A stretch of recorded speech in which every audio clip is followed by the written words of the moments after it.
Hi, welcome to Black Magic Grammar. This week's video is about some of the most misunderstood punctuation: the colon, the semicolon, the hyphen, and the dash. Let's start with the colon. A colon can be used to introduce a significant idea, a list, or a quote. Now, a colon doesn't take place of a comma. It punctuates a different kind of sentence structure. If I were to say, my friend told me, and then give a quotation by that friend, that would just be punctuated with a comma. Now, if I were to say, my friend told me this, and then give the quote, that would be punctuated by a colon. Anytime you feel like if speaking, you're going to say, this is my idea, and here's my idea, you can use a colon. Oftentimes, other punctuation will work just fine, so a colon isn't necessary, but that is its purpose.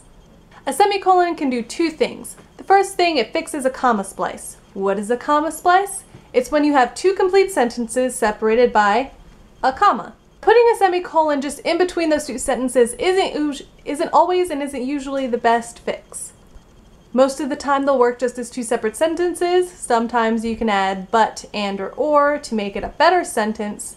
But if you have two complete thoughts that will not work as one sentence and are too closely related to be two separate sentences, a semicolon is what you use to fix that problem.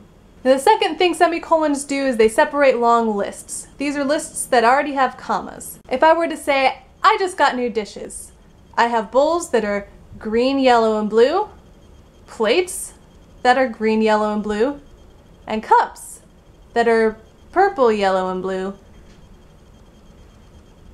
you would use the semicolon to separate the lists within the list. Now, this little guy, he often gets mixed up with this little guy. Now, the hyphen, which is just one little line, that is how you hyphenate last names.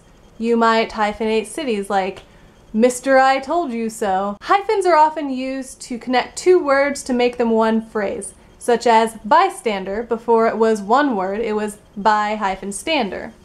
A dash is used to write interjections.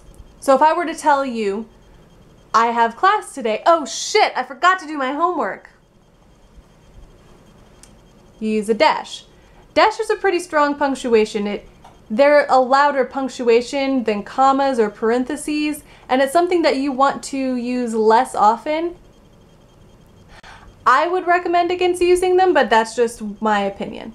Oftentimes when you're trying to interject something with a dash, a comma will work just fine. But if you need to make something louder, that's what it's for. That's all for this week. Thanks for watching Black Magic Grammar. Leave your questions in the comments below and don't forget to subscribe.